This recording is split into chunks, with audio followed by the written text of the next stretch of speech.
Hello, everyone. Can you hear me? Hello. Yes. Yes. Ah, welcome to WLI Asia-Oceania Coffee Chat. This event aims to help members become familiar with each other and also for future collaboration. Before beginning, we have two important notes. Today, we are going to try new AI interpretation, simultaneous interpretation, and translation application called Kudo for our event. So I'm going to share the link uh, at the chat box,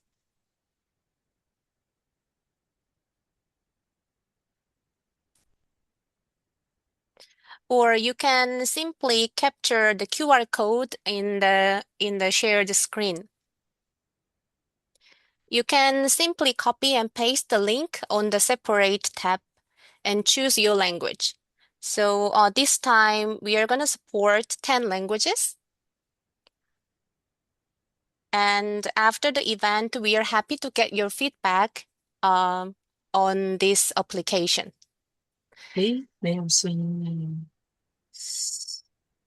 Okay.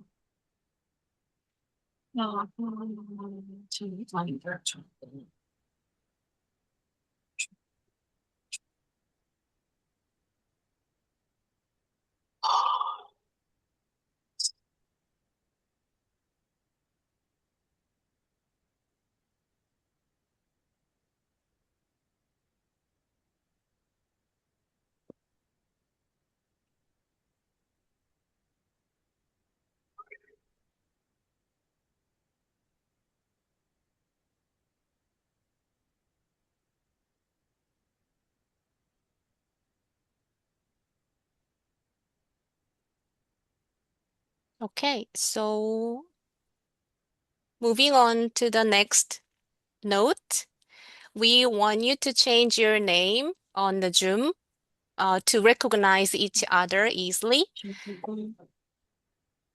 So there are two ways to change your name if your Zoom name is not your own name.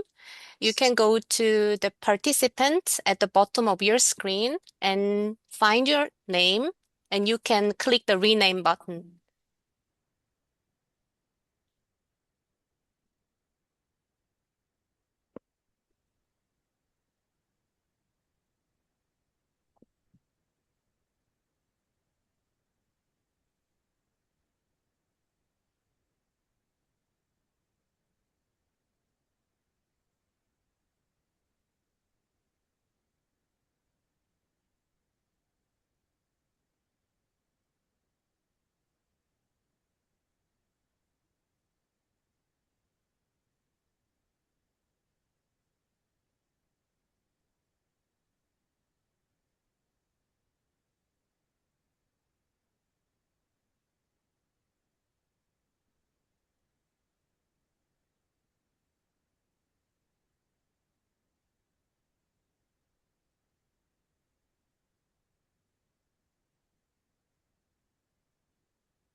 If you have any difficulties using the AI interpretation service, please type on the chat and my colleague will help you out.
Hello, is this working in your computer?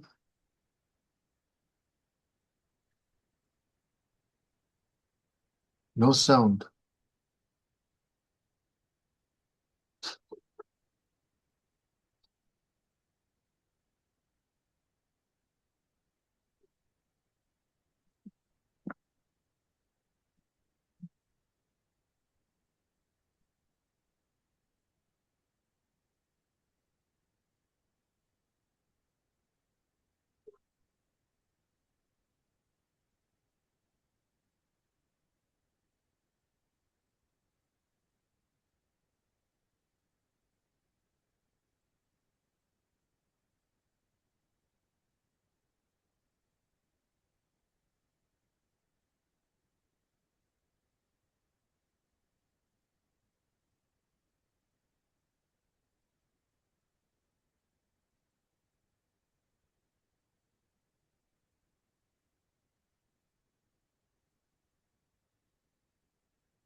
Okay, can you please try the last link we shared on the chat box?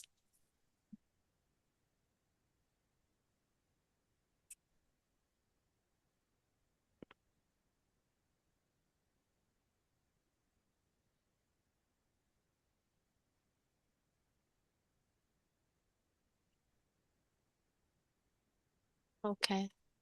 It's always hard to learn new technology.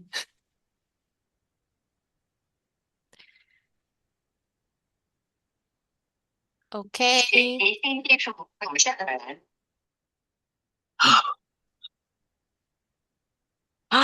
Okay. Okay, then I think we can move on. 好吧，OK，那好吧，OK then，我想我们可以继续了。Uh, can you please 好的，OK，mute your audio? 那好吧，OK then，请把 Okay, thank you very much. Um, Returning to the session, I want to make note that um, the frequency of this coffee chat has not been decided yet, but your active participation is very important and it will help us to arrange these meetings regularly. So we welcome any comments about the preferred structures or times or anything. Um, and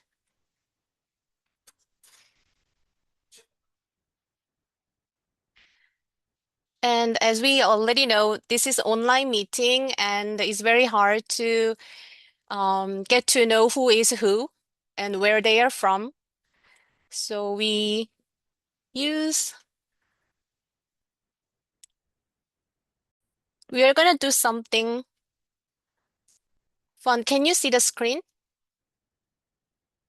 Yes. Yeah. Okay, good. So we are gonna do something fun to get to know each other. So we are gonna give you three questions and very simple and easy. You can just type your answers in the chat box, like Zoom chat box. So where are you joining from?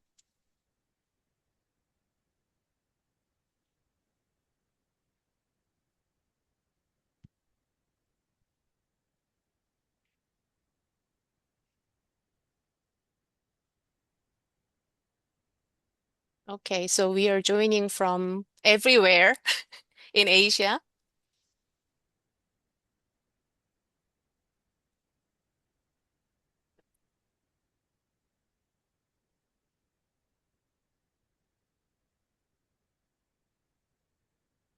Is it India?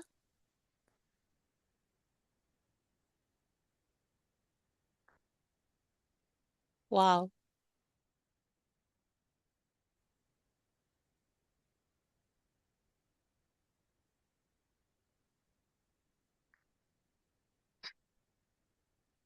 Okay, thank you very much for coming to this coffee chat, like despite of time difference.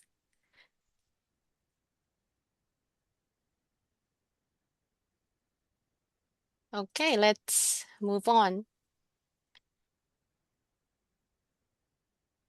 Tell us your mood today in one word. Can be excited, tired, high as meal.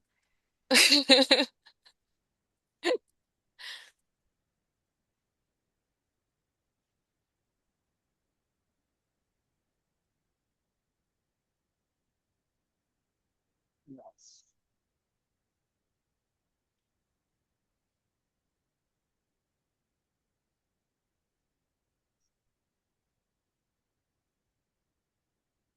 Fine. Okay, who is fine?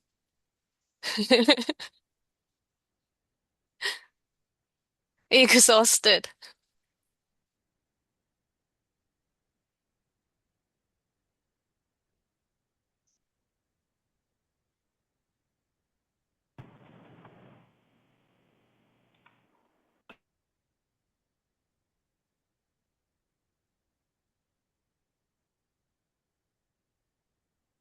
Yeah, we are currently have 24 participants.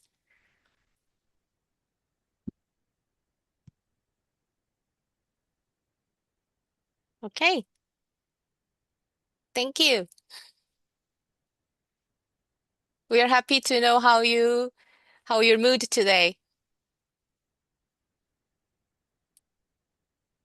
Okay, let me move on to the last question.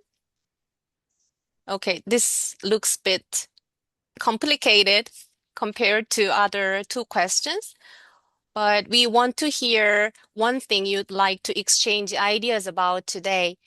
It can be just short phrase.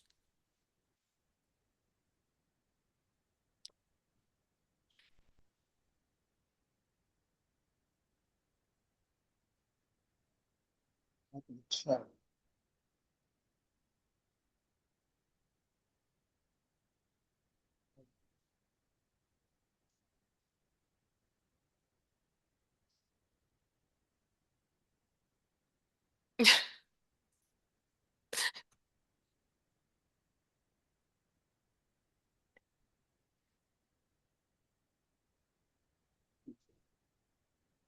Yes. Oh, wetlands, not wasteland. Research. Actually, we are going to open this slide later and at the end of the session uh, to share and hear your ideas about these things. Ah, okay.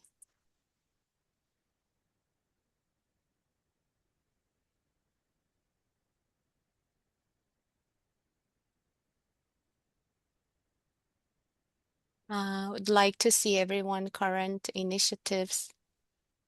Okay.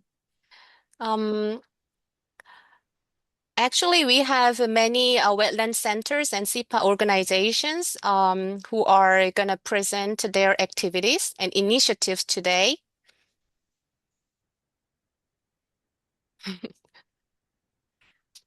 Okay,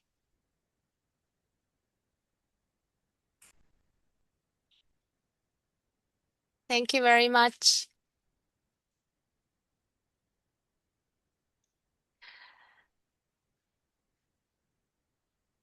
So, um, before moving on to the session, well, we to get us started, uh, I want to share the video for the new members, the brief introduction to WLI Asia-Oceania. Let me share the video.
Okay.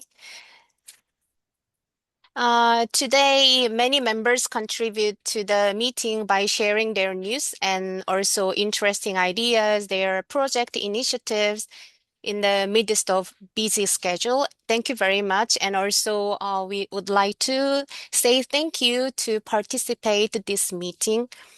We have 11 wetland centers joined since last conference in Sri Lanka. We are gonna start by hearing from our two new members, Aceh Wetland Forum and the Emotional Intelligence and Life Skills Training Team. Miss Aina, are you ready to present? Yes, of Okay, course. the floor is yours. Okay, thank you very much.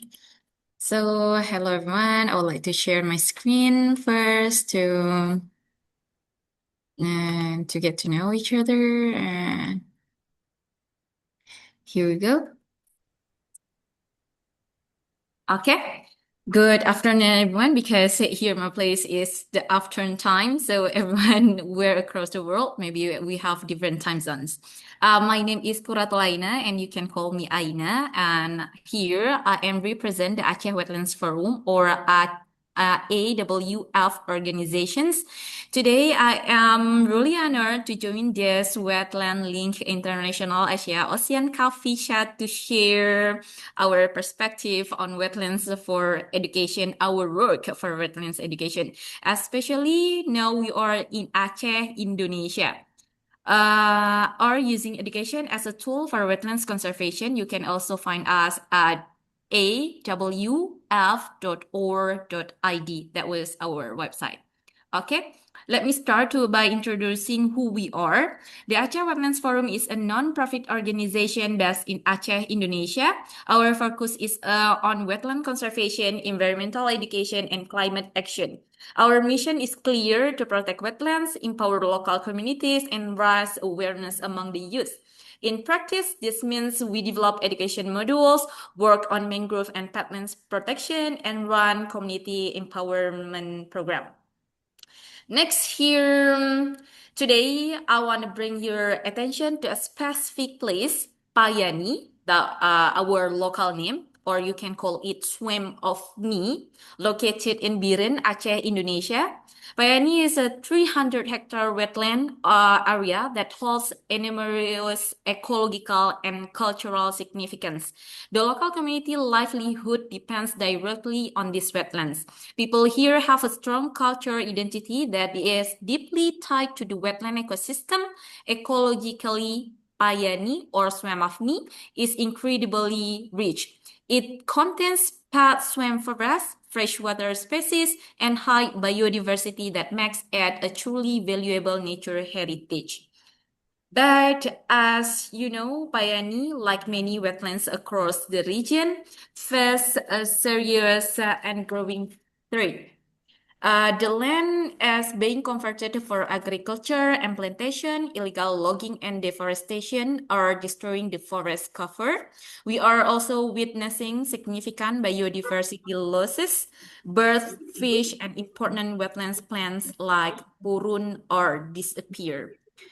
And here you can see that how the community or our people use Payani as their daily livelihood, like fishing, farming, gathering, all depend on the health of this ecosystem actually. This is precisely why protecting Payani is not just about environmental issues, but we believe this is a matter of human survival and cultural preservation. So here we go, what we do as Aceh Wetland Forum organization. In response to this issue, we have developed a structured environmental education module known in Indonesia as PLH, Pendidikan Lahan Basah, in collaboration with Universitas Al Muslim Biren is the academic stakeholder. This model is embedded directly to the formal curriculum of elementary school across Biren district. The curriculum covers four core topics: wetland ecology, biodiversity awareness, flood prevention, and conservation ethics. It's combining both field experience and classroom learning. We believe when children learn about Payani, they become community ambassadors. When knowledge spread to families and village, community awareness grows. When social norms shift, the people begins to see wetlands as an asset, not a wasteland. So here we go again. At this point, we also provide a video link from YouTube so everyone can watch it later. This is how we protect wetlands with this model of education. So we can watch it later on at the second session. And the role of youth and our organization, we believe that we cannot work alone. We cannot go alone. So we collaborate with local government of Bioenergency, academia from Universitas Al Muslim, also indigenous community of Payani. We collaborate it, and youth people is really important here because the youth people can campaign more why wetlands is really important for our life.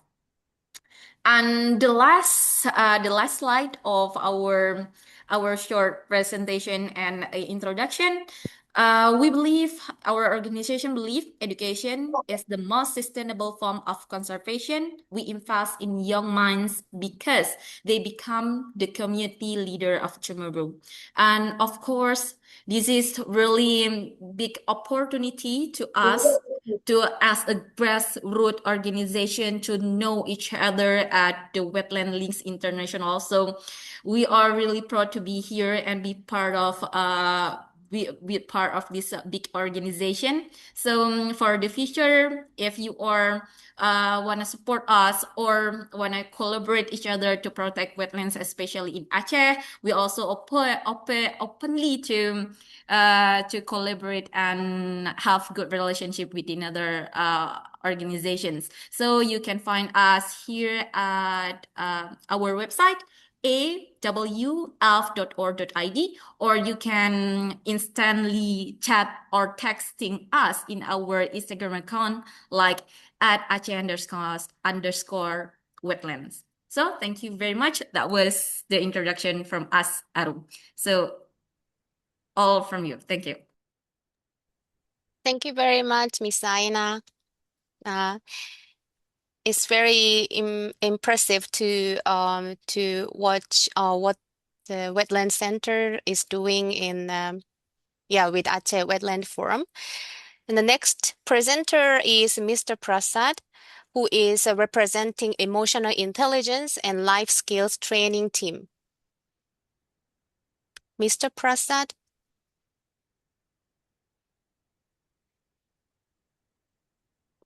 Please. Okay.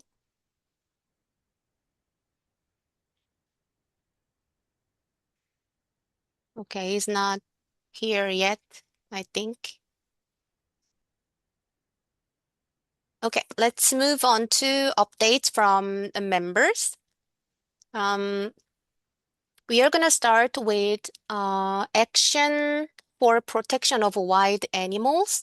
Dr. Mishra, can you please share your Hello, hi. presentation? Yes. Thank you.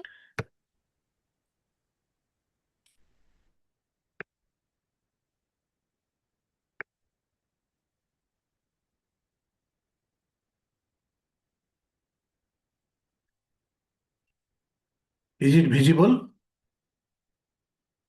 Yes. Yeah. Hi, everyone. Thank you all for attending. I am very happy that many of our friends are attending this program. We are, as Arum said, we are from Action for Wild Animals, protection of wild animals, and my colleague Rasmi is also present with me. So I will just run through the slides, which are mostly self-explanatory. And if you have got any question, please feel free to ask me. So we work with, in the wetland, Bhitarkanika National Park, which is a Ramsar site. So the brief about this Bhitarkanika Ramsar site, it is, it has its international importance because of large mass nesting sites of olive ridley, then 280 species of birds, one of the largest herons in Asia, then that saltwater crocodile,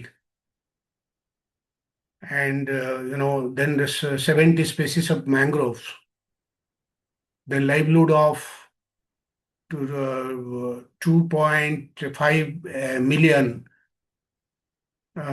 people around the national park area.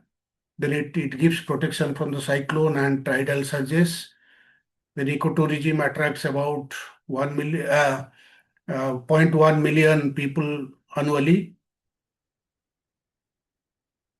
Then, like many other wetland, we also come across major threats like unsustainable livelihood practices, like chemical agriculture, prawn farming, then plastic pollution, mangrove cutting, then man-animal conflict. All these threats are very common across all the wetlands. So we are trying to mitigate and reduce by working closely with the community. The key initiatives, we have the mangrove plantation and restoration, then human crocodile conflict resolution. Then it is mostly, as I said, it is mostly community driven, and women take the lead in restoration of the biodiversity.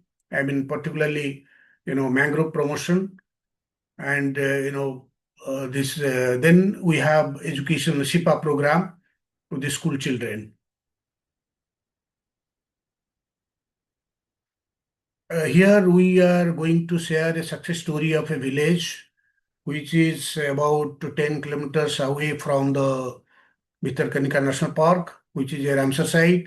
It is, it is a fringe area where we work. As you know, that National Park is a area where it is government takes care of the protection of the national park, but we work in the fringe area of the Bhitarkanika.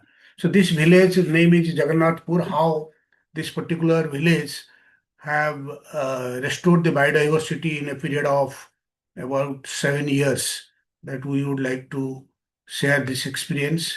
So this is the difference. You see the difference in the, in 2019. This is the position of the 2019, and the position of this is from the Google map we have collected, and after intervention in the 26.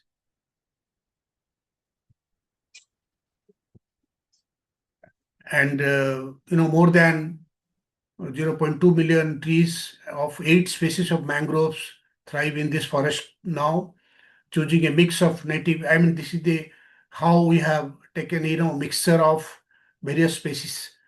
That approach has really helped to thrive mangroves in this area. We have given this kind of species that we have the 8 species.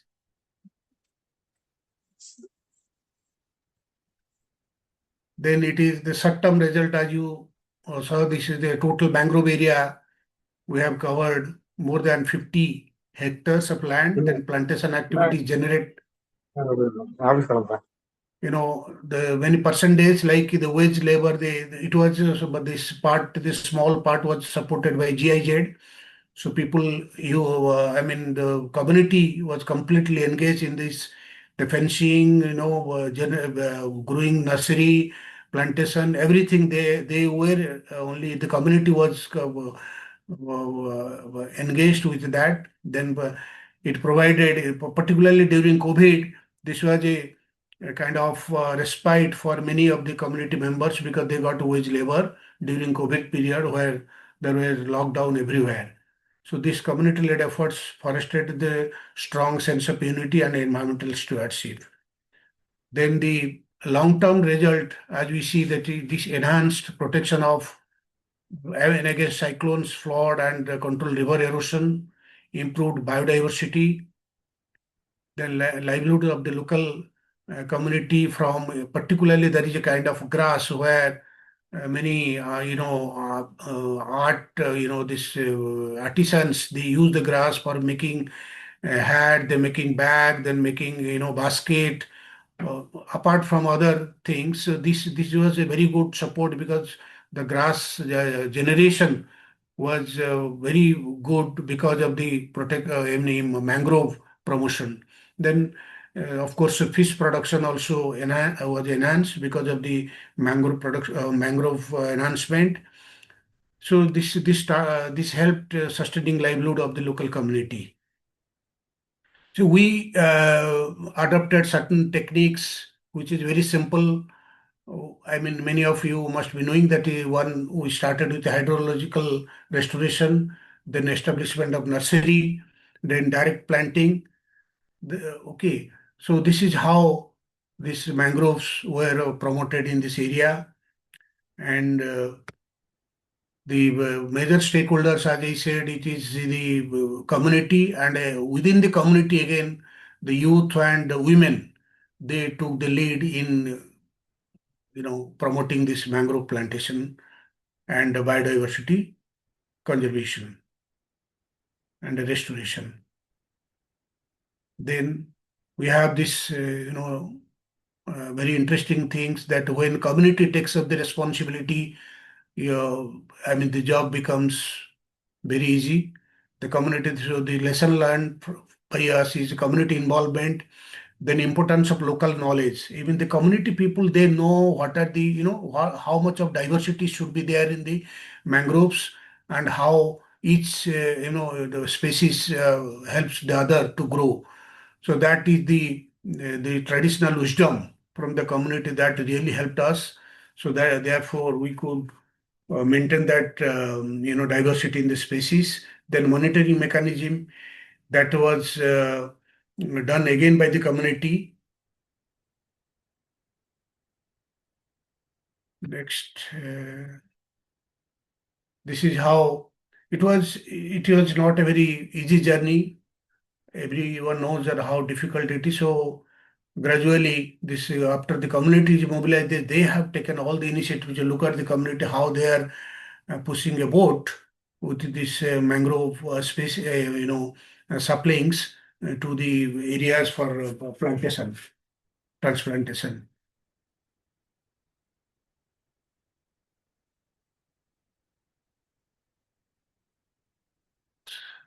Yeah.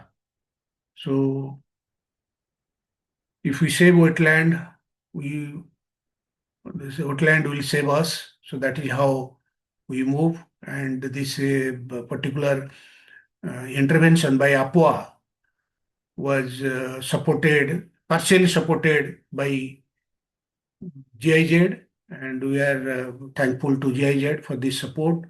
And it has created an example to emulate, by others. Thank you very much. If you have got any questions, you are most welcome. Thank you very much, Dr. Mishra, to share your work supporting community-led initiatives. Next, we are going to hear from Bettakana Wetland Park in Sri Lanka because the presenter, she cannot make it, so I'm going to share her recording presentation instead.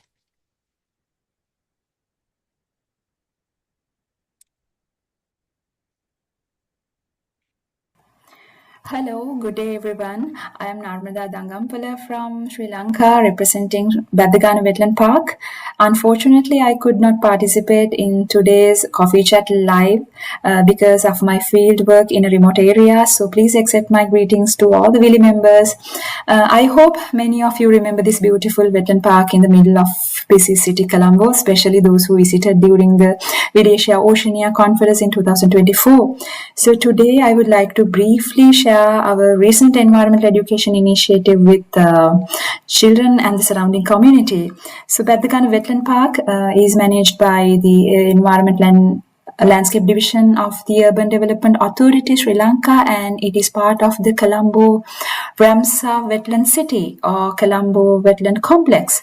So since the park opened to the public in 2016, we have been developing community educational programs to reconnect the surrounding community with the wetland, because during the initial development stage there were acquisition of land, so some misunderstandings happened between the community and the park management. So we wanted people to feel that this park belongs to them too. So in 2024, we initiated a community environmental education program called Sobha Mituru, meaning Friends of Nature in our local language. And I appointed as the park manager in 2019, and later I joined with the Dilma Conservation as an environmental educator.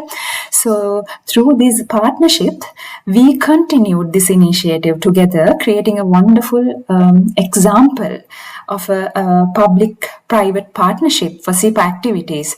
So at the beginning, only there were few children joined the program, but gradually the number increased and they became deeply connected with nature. So they started learning about birds, butterflies, plants, reptiles, freshwater fish, and many other wetland organisms.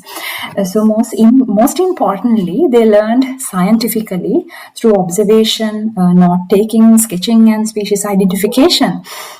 So today, Sobha Mituru has become a free educational course for grade 5 to grade 9 students, with around 70 children participating in monthly session at the park. So one beautiful outcome is that children from the surrounding wetland community and the children from city schools now learn together through nature. So as an environmental educator, I strongly believe that even a small initiative can create a lasting impact, and educating children is truly an investment for the future, because they will become the future protectors of our mother nature. So thank you very much for giving me this opportunity to share our journey with the WLI Asia-Oceania family, and thank you everyone, and have a wonderful day.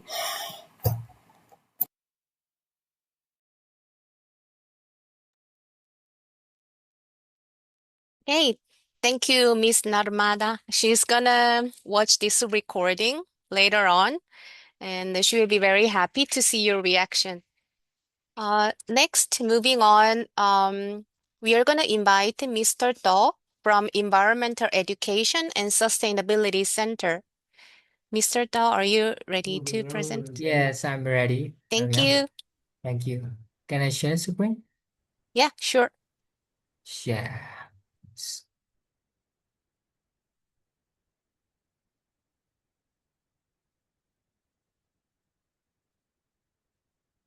Can you see my screen? Can you see my screen? Yes, we can see. Please change the presentation mode. Okay, hello, good evening, everyone. I am Topishi from Banga, Program Manager in Biodiversity and Nature Conservation Association. Banga is only one partner organization of Wildlife International in Myanmar.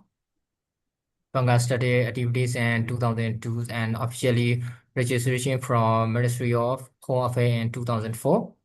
My organization is member-based organizations. Members among scientists, foresters, wildlife conservationists, ornithologists, botanists, member expert, GIS expert, orchid expert, hydrologists, marine and freshwater biologists, socio-economic expert, environmentalists, soil expert, geologists, students, lecturer, and professor from university. Environmental Education and Sustainability Center, ESE, is located at Tengku Village, Billion Township, Mon State. This center started established on 30th December 2016. We can officially open in 5th May 2017.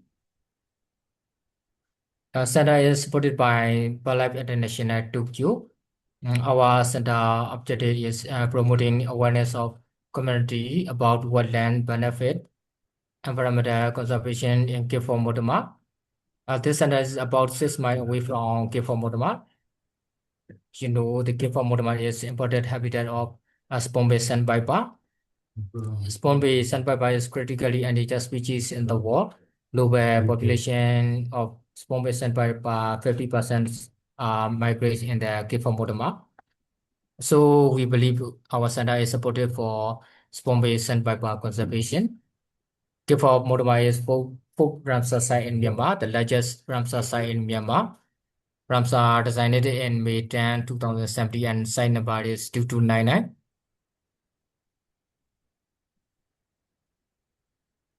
Banga has recognized as a species guardian for spawn-based sandpiper by WLI International since 2009.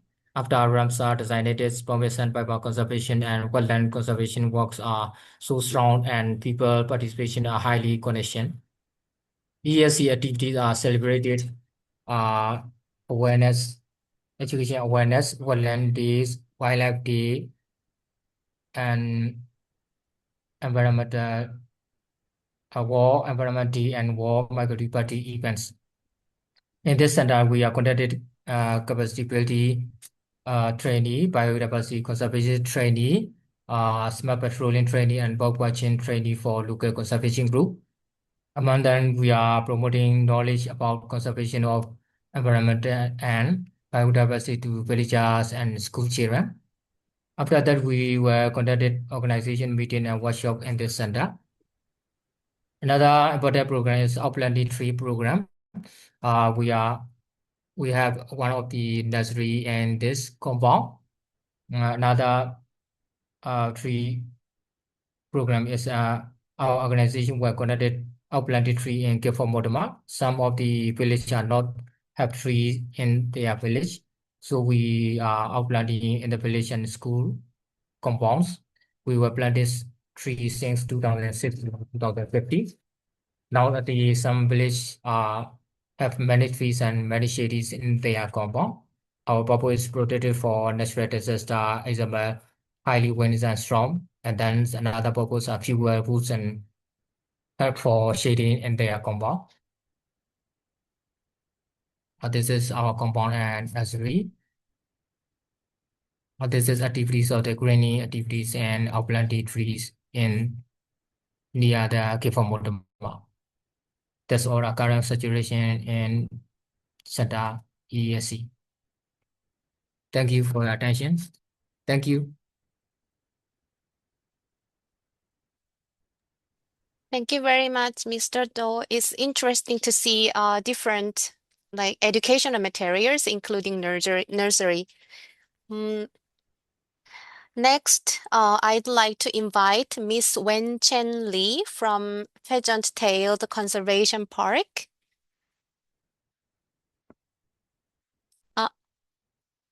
Miss Lee, you're mute. 接下来有请 Can you listen to me? Conservation Park 的 Can you Yes, hear my but sound? 李小 yes, 姐， but 你 can 的 you 哑巴， please mute the audio of 你能听我说话 the 吗？ translation? Yeah. Just wait a minute, and I don't know how to share my 的声音 PowerPoint. 调成静音吗？可以，耶。 Just 稍 hold 等 on 一下。 means. You want me to share 那 your 如何分享 presentation? 我的 PowerPoint？ Yeah. 是啊， Okay. 只是倒下，意思是，是啊， Okay, 呀。 but can 你 you 想让我 please 分享我 turn 的演 off 讲吗？ the audio of interpretation? Okay.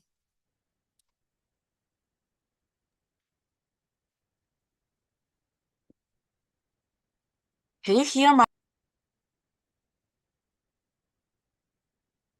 You're muted.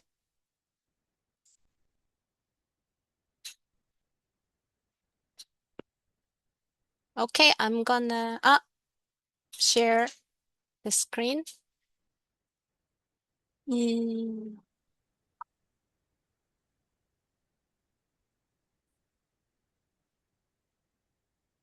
Yes. Okay.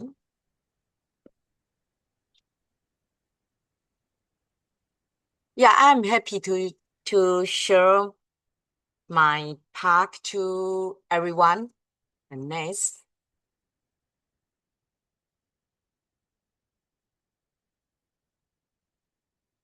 Our park is was established because the development of the high-speed rail affected the survival of the fin tail jacanas. So you can see our history here. Next.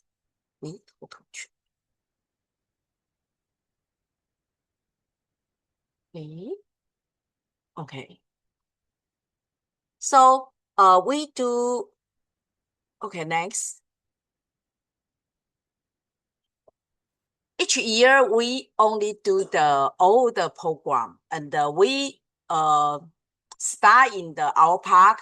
We also start in the out of our park. We went to the school and went to the community to share about the Vincentio Jacana conservation park, and how we do and how to protect the bird, and how we can how the generally customer can join us and to join the conservation park, can conservation behavior. Next. So 25 years ago, the park and the local area were in oppositions, and the farmers have a big complicate with the bird watchers. And we try to create the multiple beliefs to both. So we promote organic local agriculture and create a secretariat for Vincentio jacanas in water justness patties, and have a quality environmental learning center that integrates restoration, conservation, and education.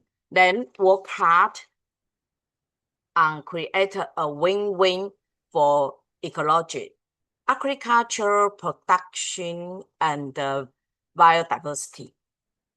So next.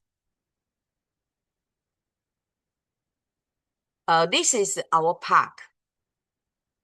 And this is the entrance to the park. And the next. Everything revolves around this bird family. And the Vincentio jacanas are angels. This is father take care to babies. And even though we do the just same thing, then we work so hard. So recently, we figure out the biodiversity, the creature increase, especially recently in our dish, we figure out extinguish in IUCN the crab, a special crab, is only shown in our park. And we also figure out some special bird, some snake, they come into my park. So we think we just continue to do all the things, then let the people join us, and then later everyone can follow us to do the wildland things and to protect all the biodiversity. Thank you. Thank you very much, Miss Lee. Yeah, I mean, thank you for sharing your your effort to coexist with local communities by promoting their work. Next one, I would like to invite Mr. Siti, representing Sabah Wetlands Conservation Society. All right, hello, can you hear my voice? Yes. All right, so I'm gonna just share my screen now.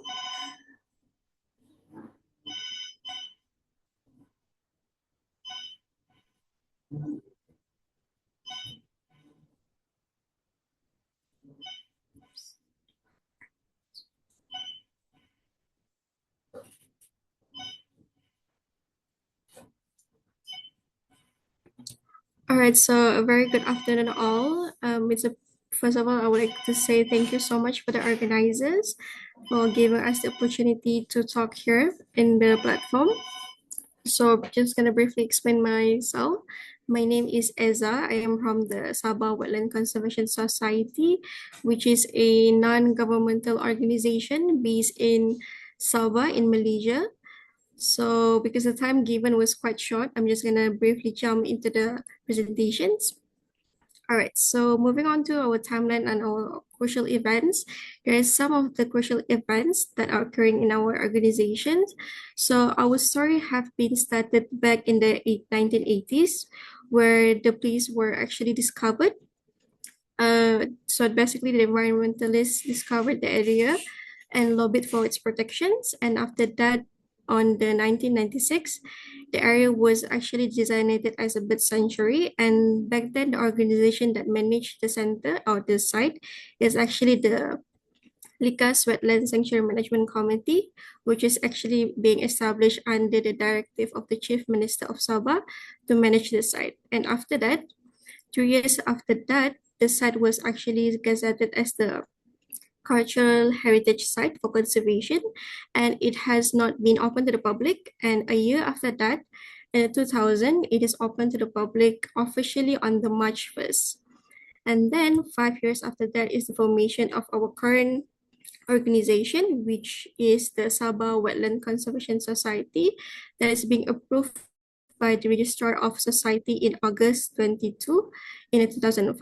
And a year after that, the previous management has been dissolved on the 20 January, and Sabah Wetland Conservation Society take the responsibility to manage the Kota Kinabalu wetlands Ramsar site. And 10 years after that, the place has been officially designated as the Ramsar site, which is the 7th Ramsar site in Malaysia, officially on the 22 October 2016. All right, so moving on to our objective, our organization, we have three main objectives, which are, the first one is actually to promote the conservations of wetland in Sabah and the variety of plants, birds, and other kind of living organism found in them. So the second one is actually to raise public awareness and public and appreciations of wetlands and public involvement of protecting wetlands. And the last one is actually to manage Kota Kinabalu Wetland Ramsar site as a model wetland center for the purpose of conservation, recreation, tourism, and research. So looking at our history and our background of our site, so about 45 years ago, a group of environmentalists from WWF Malaysia and others organizations back then discovered that Likas swamp or Likas mangrove and muted the idea of lobbying this area for its protection. So basically, back then, there were actually 200 houses built illegally in the area of the Likas mangrove. So obviously, if there's illegal settlements, so it will actually lead to the loss of mangrove habitats due to the waste disposal problem and low water quality caused by the pollutions. So subsequently, the environmentalists met the Sabah chief minister back then, who was instrumental in approving the designation of Likas mangrove as a bird sanctuary for mangrove protection in September 1996. So the work then began to conserve the mangrove. So consequently, the site was gazetted as the cultural heritage, as I mentioned in the previous slide, in 1919. And the area then was known as Kota Kinabalu City Bird Sanctuary, but now is known as the Kota Kinabalu Wetland Ramsar site. So these are the locations of our place. So looking at this map, this is actually the Sabah state map, and we are located in the coastal area. And then if we zoom in to the site, so this is actually our site, the boundary of our Ramsar site. All right, so moving on to our core program, we actually very actively doing the environmental education program in our site. So there's actually 4 core program. Right, so these are some of the facilities, the pictures of the facilities in our site. All right, so this is actually one of the first program. We have like 4 core program. The first one is actually the Kota Kinabalu Wetland Mangrove Experience Program. So in this program, we have quite diverse of activities. So the first one is the nature walk, in which the visitors or the participants will explore the mangrove trails and discover the diverse plant species, tidal zones, and ecological activities. Ecological function that make the reasons why the wetland is so vital, and also biomonitoring. So this biomonitoring focus on the flora and fauna, in which the participants will engage in simple citizen science methods such as observing the tree health, counting grub burrows, and record bird sighting, giving them hands-on experience in assessing the health of mangrove environment. And for the water quality experiment, this one is actually by using like water quality kit. It's very simple that can be utilized by like children, in which they will participate to test the parameters like pH, desalinity, turbidity, and dissolved oxygen, and see the firsthand how these factors influence mangrove survival. And then we also have the birding session, in which the participants will like use binoculars to spot migratory and resident birds, learning how these species serve as indicator of wetland health and biodiversity. And also we have like the hands-on environment games designed to be fun and interactive while reinforcing conservation messages, encouraging teamwork, and fostering the sense of stewardship for the environment. So that is actually the first program. The second program is actually focused on the mangrove tree planting. So basically, in this program, the participants will have the opportunity to directly contribute to the environment by doing some mangrove tree planting. The third one is actually the handcrafting and wise use from mangrove. So this one over here. So through this activity, it highlights how mangrove resources can be utilized sustainably while promoting awareness of their ecological value. So we do have like paper making and also making charcoal. So to paper making, participants will learn how to use the used papers and transform them to be recycled and transformed into the handmade papers, which is encouraging creativity and also reducing waste. And meanwhile, for making charcoal, the charcoal making demonstrations showcase how traditional practices of using mangrove wood for fuel, but with an emphasis on responsible and controlled use to avoid overharvesting. So together, these activities illustrate the balance between the cultural heritage and conservation, showing that mangrove can provide livelihood and useful product when managed wisely, while reminding us of the importance of protecting this ecosystem for future generations. And so the last activities is the environment volunteer work. So through this program, there's certain activities that they can do, which is the mangrove cleanup, necessary work, and composting. So through mangrove cleanup, volunteers will help to remove litters and waste from the wetland area, improving habitat quality and raising awareness about pollutions. For the nursery work, the participant can assist in preparing and maintaining mangrove seedling, ensuring they are healthy and ready for planting, which support long-term restoration efforts. And the last one is composting activities.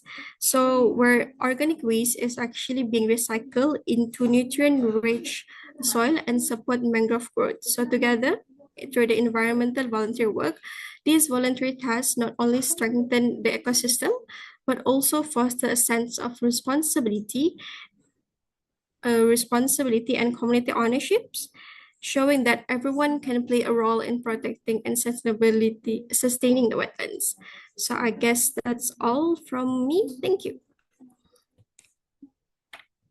Thank you, Miss Siti, for your presentation. Such a progressive achievement from restoration, mangrove restoration, to management of many education program. So we are moving on to the next session. Two wetland centers will share their successful result of the activities by video. And I think Miss Aina, you're gonna share the video to promote. To share your activity, please. Okay. Thank you. Okay, thank you very much for the chance to show our videos here. So I would like to share in screen first. Tahira sama. Here you go.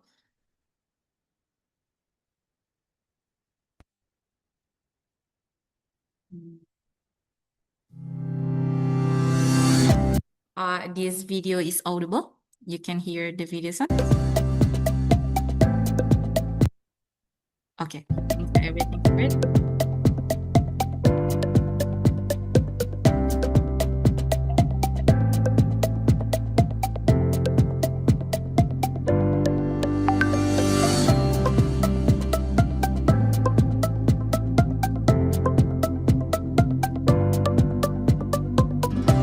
Untuk program AWF sendiri yang dimana terkait program pendidikan lingkungan hidup, AWF sekarang bermitra dengan LSM Hutan Hujan dan juga dengan Universitas Al-Muslim tentunya. Kami telah menggarap program pendidikan modul ajar pendidikan lingkungan hidup kurang lebih selama 1 tahun, dan ini merupakan program yang berkolaborasi dengan Universitas Al-Muslim dengan tujuan pengabdian masyarakat. Dan ada juga dosen yang bersama kami, membersamai kami, yaitu Ibu Cut Azizah dan juga Ibu Misnar. Program modul ajar ini sudah melakukan beberapa tahap tentunya, diantaranya ada tahap penyusunan dan juga uji publik, dan kami juga telah melatih training of trainer untuk guru-guru se-Kabupaten Biren. Dan pada saat ini kami telah melakukan yaitu simulasi modul ajar pendidikan lingkungan hidup Rawapayani.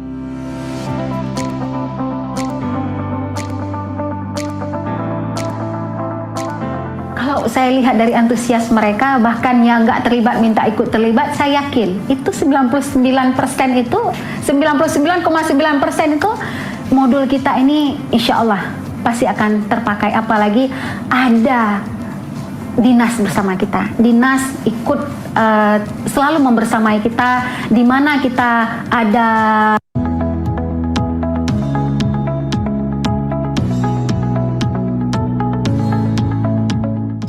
beberapa sekolah yang sudah membuat perjanjian atau MOU dengan pihak AWF akan melakukan kunjungan, terutama sekolah dasar akan melakukan kunjungan ke tempat wisata kita untuk belajar tentang Rawapayani, dan sudah ada silabus yang akan diberi mata ajar untuk para siswa terkait lahan basah Payani yang ada di lokasi ekowisata.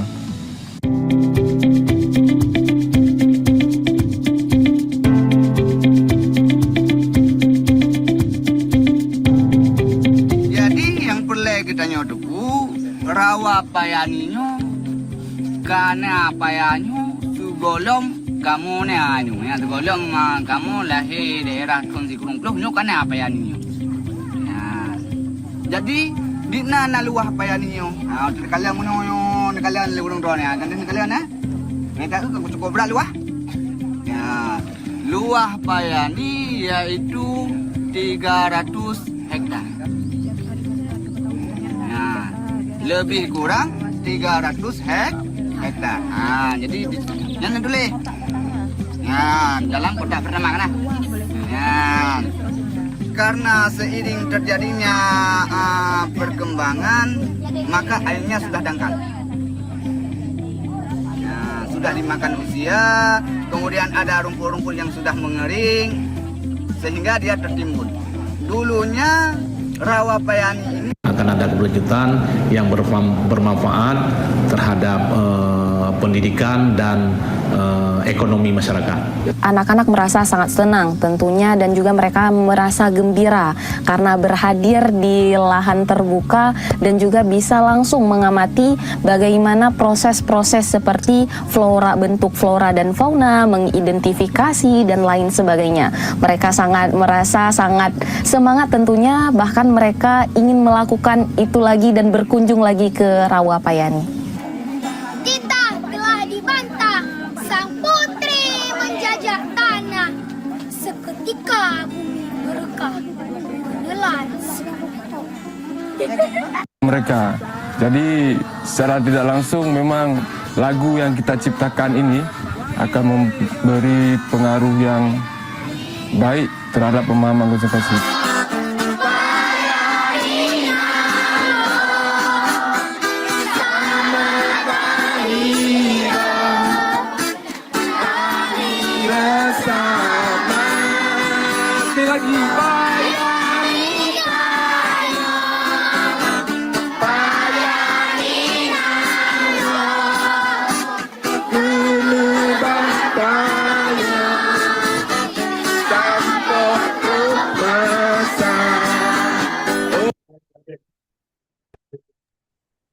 So that was a short video, what we done in Aceh Wetland Forum Organization. Thank you very much.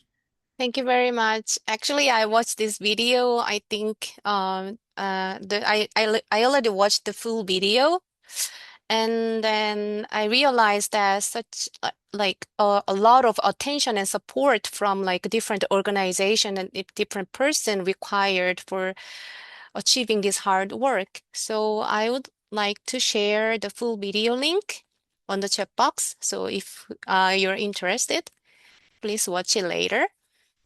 Okay. Next, I would like to share the video of the emotional intelligence and life skills training team. Actually, they held the conference on wellness in wetlands in 2025, and this year they will continue this conference. So I would like to share the video.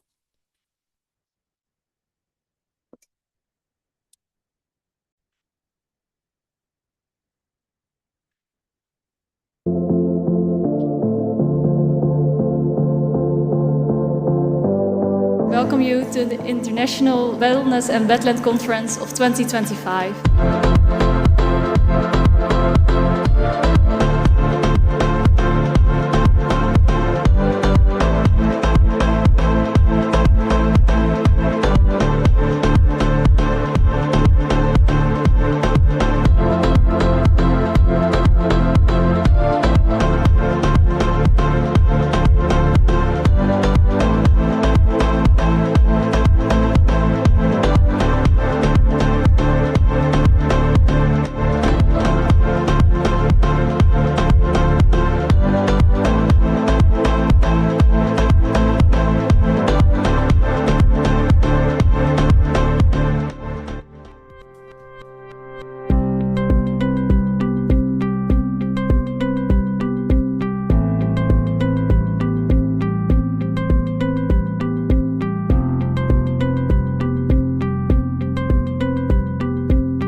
Margaret from the United States. It was wonderful. Everything was easily labeled. The paths were stable and clear. I didn't have to worry about dangerous wildlife. It would be wonderful if there was a little park by every neighborhood.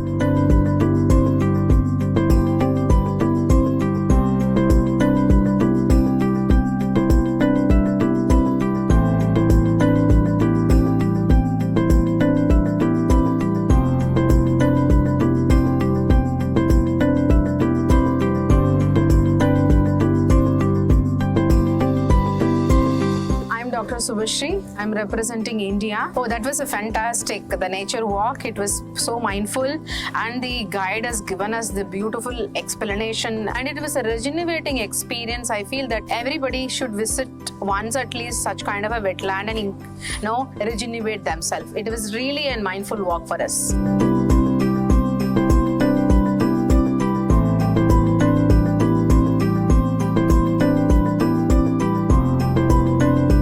මට අද සජීවව බලන්න ලැබුණා අපේ ලංකාවට ආවේන එක පිට තියෙන ගස් ඒවල තියෙන වටිනාකම් එතකොට විවිධ කුමි සතුන් මාළු මේ අරිම ලස්සනයි මේ ඒ යන තිබුණ පිවිසුම් මාර්ගේ දෙපැත්තේ අර වෙල්වල මල් පිපිලා අර ගස්වල යනකොට මේක කියන්න බැරි ලොකු අත්දැකීමක් මම ලැබුවා මේ ස්තුතිවන්ත වෙනවා මම අද මේ ප්‍රෝග්‍රෑම් එක ඕගනයිස් කරපු සියලුම දෙනාට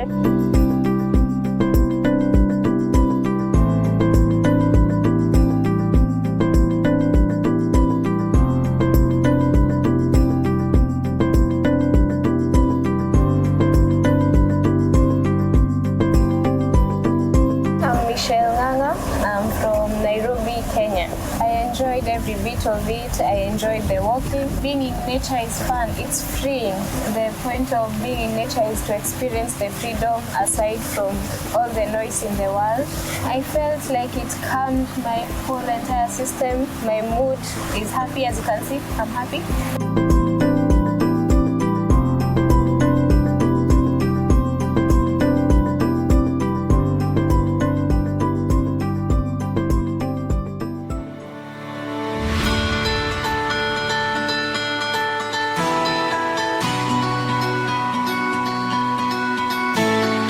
I really enjoyed helping with the organization of this conference, and I've learned so much. We can learn so much from each other, and it has been really valuable to me. And next year we should definitely also come because there's so much to learn and from each other. Not only in the lectures, but also in the small meetings, the breaks in between, in which they organize so many cultural events. So you don't only learn facts and figures, but you also learn from each other and each other's stories and all about the culture of Sri Lanka. I enjoyed this day very much, and we will recommend this program to people all over the world who are committed to wetlands. You go back with a very warm feeling.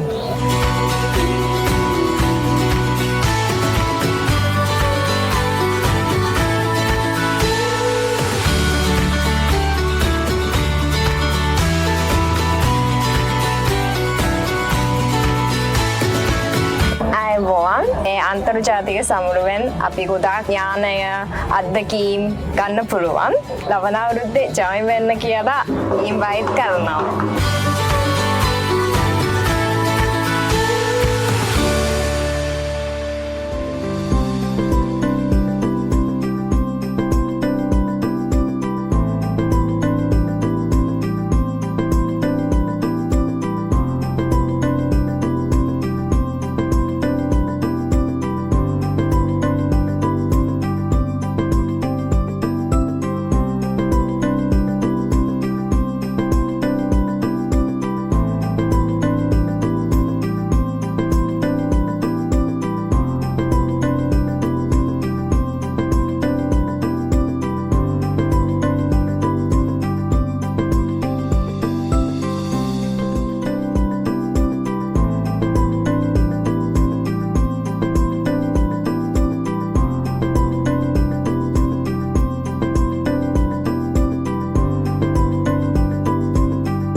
Okay, thank you very much.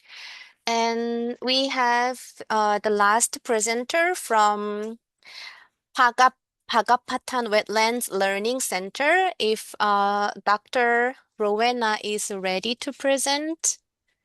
Yeah, hello, good afternoon, everyone. So can I share my slide?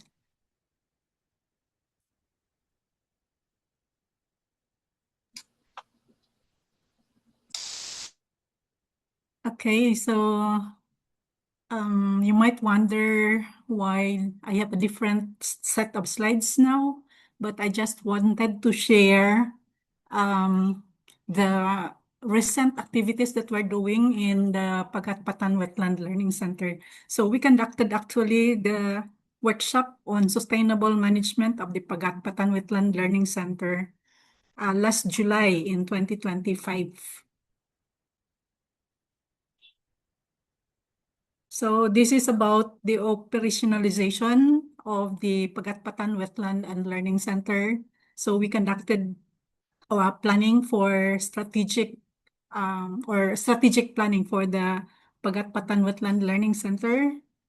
So we have these different objectives. Can you see my slides? Yes. Okay. We have here the objectives, the goal and objectives of the Pagatpatan Wetland Learning Center. The goal is to develop the Pagatpatan wetlands as a location for ecotourism, scientific and cultural research, and community development. The specific objectives, number one, to conserve the natural resources of the Pagatpatan wetlands through the establishment of an eco park and learning center. Number two, to educate the public on the significance of wetland ecosystems and their biodiversity in sustaining life. And three, to establish and empower various working groups in order to manage the Pagatpatan Mangrove Wetland Learning Center. So we had just used the map of the areas covered by the Pagatpatan wetlands. Okay, so I've mentioned this already. And we have also here the vision and the mission. The vision is for the center to be a leading center for wetland education, conservation, and community empowerment in the Agusan River Basin, where people and nature thrive in harmony. And the mission is to promote environmental awareness, scientific research, sustainable practices, and inclusive participation in the conservation and wise use of wetlands in Butuan City and surrounding areas. Okay, so based on the strategic plan, we have specific also goals to enhance public awareness, support research and innovation, strengthen community engagement, promote sustainable wetland management, and foster partnership and learning exchange. Okay, I will not mention that. So this is the proposed organizational structure.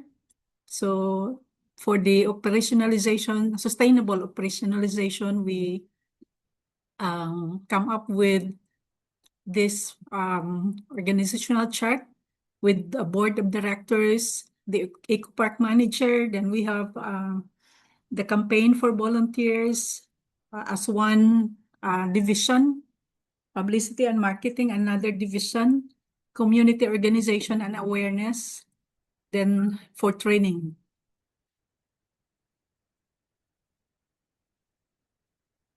So these are the different divisions that will be or that are included in the organizational chart. We have the education and outreach division, the research and conservation division, the facility and maintenance division, and the development and operation division. Okay, so we have also the different sub offices under the various divisions. We have for the education and outreach division, we need to have the education coordinator, the outreach officer, and the interpretative guides and educators.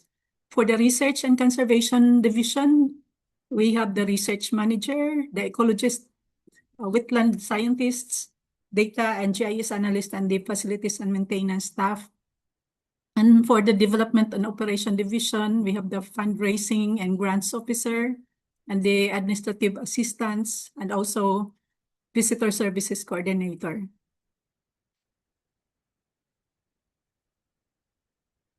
Okay, so these are just the different activities for the various groups.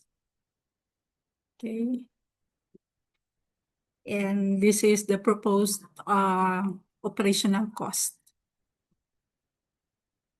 So far for this year, we have conducted a meeting already for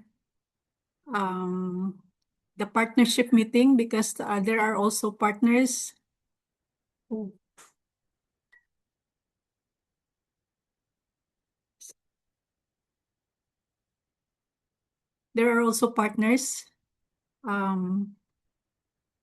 who are not yet familiar, the new ones who are not yet familiar with how we operate the Pagatpatan Wetland and Learning Center.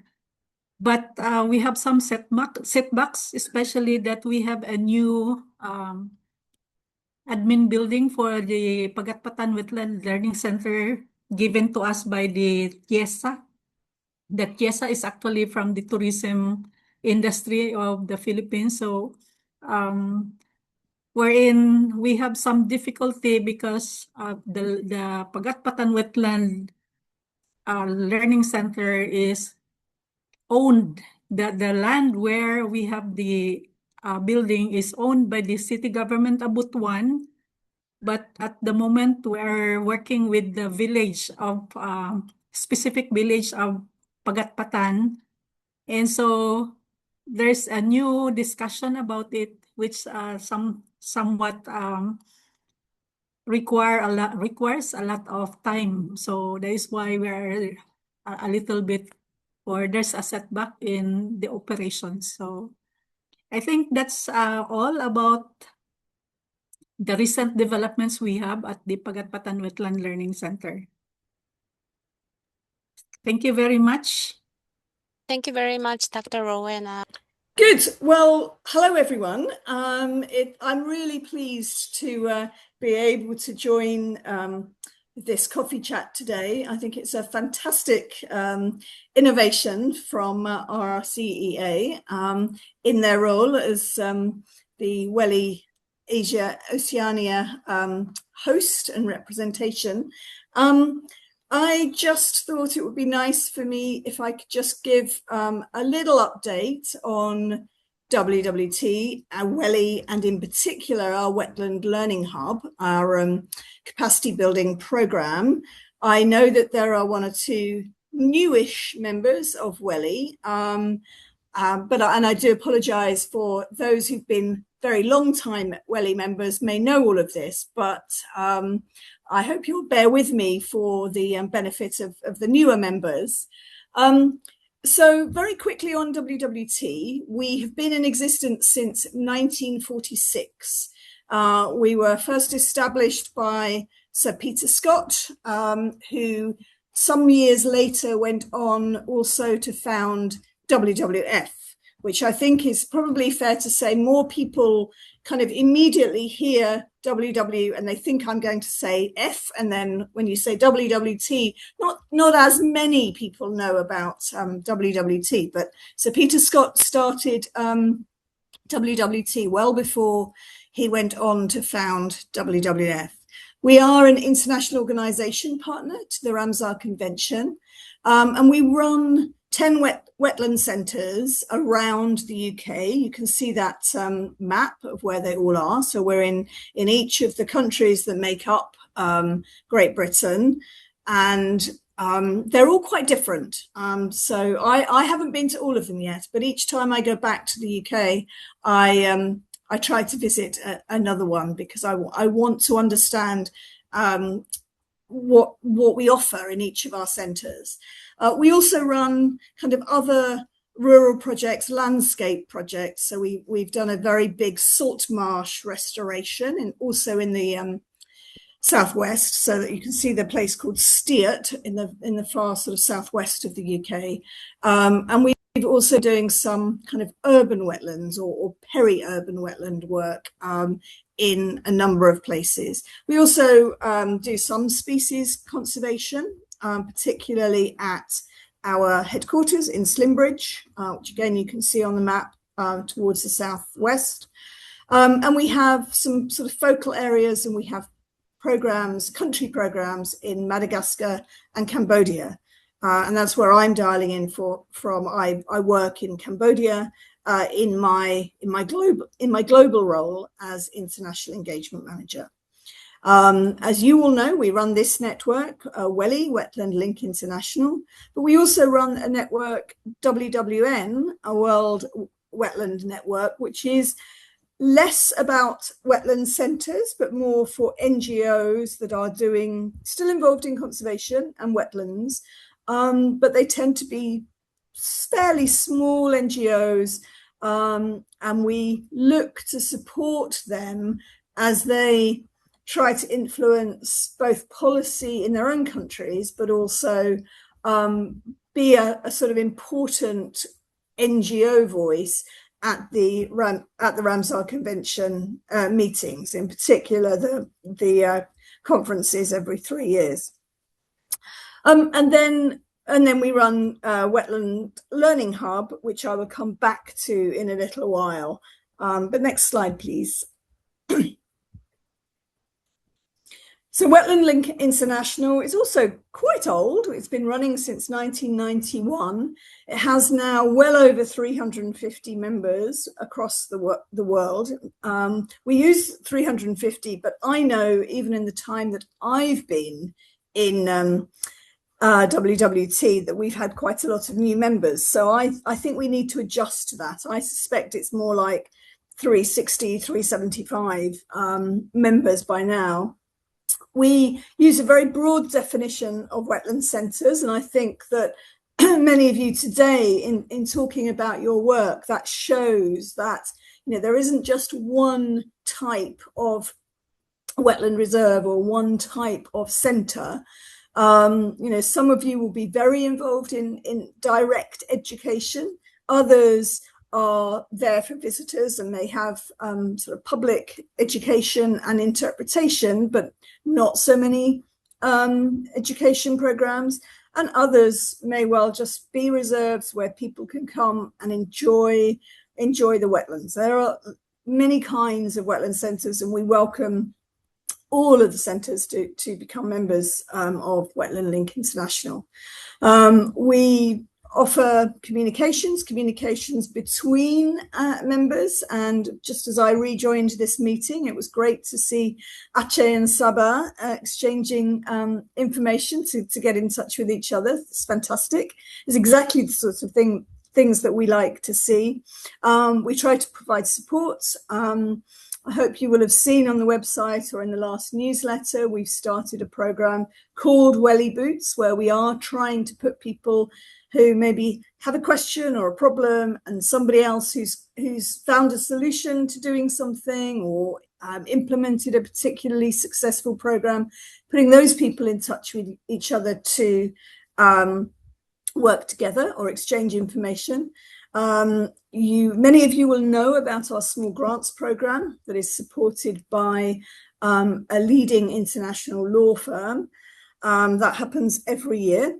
And we also, every 3 years, we award STAR Awards, which acknowledge excellence in wetland centres, sort of across the board of the facilities, the biodiversity, the way that people can learn from those centres. There's a whole host of reasons that we will give STAR Awards out, and these are a very popular award scheme, which is very sort of, everybody gets very excited about when we're about to give the awards at the awards ceremony at the COP.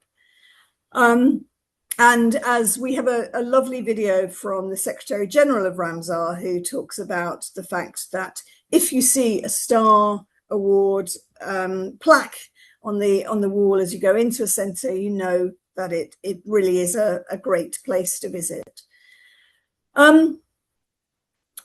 We have a website, as you will know, and we do send newsletters, but we are always open to new ideas. If you think there's something that WLI should be doing, then please feel free, either through RCEA or directly with us.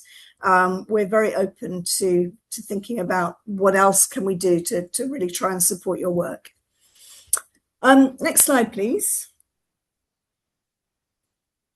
And this is something that I've been very busy working on for the last 18 months or so, is our new learning platform. We've developed and we've designed and developed a modular course on wetlands. And this was in direct response to the fact that we were hearing from conservationists, conservation professionals like all of you, that it was quite hard to get training on wetland conservation. It's not that it's not there. There's definitely information out there, but it's quite fragmented. It's quite difficult to find information. So what we did was we really tried to pull together the sort of essentials of wetland ecosystems, of wetland monitoring and management, and put them together in one 6-module course. We run it in 3 regions for the last 2 years with a UK government grant. So we run it in Indo-Burma, in West Africa, and in Madagascar. We have just opened a new course yesterday, which is actually a paid-for course. So the last courses we ran, we had a grant, and so we could invite people to come free of charge. This time we've opened it up globally to people who we hope will pay for it, as well as providing some bursaries as well. We are, however, looking all the time for new sources of funds in order that we can run the course in different regions. One of the things that we found while we were doing the regional courses was that we could tailor those courses to the region. And so we could have examples, good examples of best practice from wetlands in a particular region. So that's what we're hoping to do. I'd very much like to run one for the wider Southeast Asia group, because we were restricted to Indo-Burma. So that was the sort of countries of Cambodia and the surrounding countries, rather than what I call sort of maritime Southeast Asia, to include Indonesia and the Philippines and Malaysia. So we are constantly on the lookout for new methods of funding that, so that we can offer it to bigger cohorts of people. The course, as I say, is 6 modules, although the content is mainly in 4 modules, with lectures given by different experts from around the globe. Particularly those people in Sri Lanka, there's a couple of lecturers from Sri Lanka, from the Philippines. There's definitely a few people that you'll know of. The students have to, you work through the modules in your own time, but have to then do a little assignment before you can move on to the next module. We have a chat room, and we really encourage discussions on not just the assignment, but things that have perhaps come up in the course. And then there's a test at the end, which you have to pass at an 80% pass rate, and then you'll get a certificate at the end of it. So as I say, it's been a very popular course so far. We are learning, we're certainly making modifications, particularly to tailor it to particular regions. And we are also always looking for ways that we will develop new modules. So for example, it doesn't currently have a lot about coastal wetlands. So we want to develop a module on coastal habitats, probably not enough on mangroves, and urban. So we want to be, we're definitely going to do some more work on urban urban wetlands as well. So I hope that you'll have an opportunity to look online, look at Wetland Learning Hub, and if you've got any ideas about it, if you're interested, then do let us know. And I'm going to stop there. And if you've got any questions for me, I'd love to hear from you. Thank you.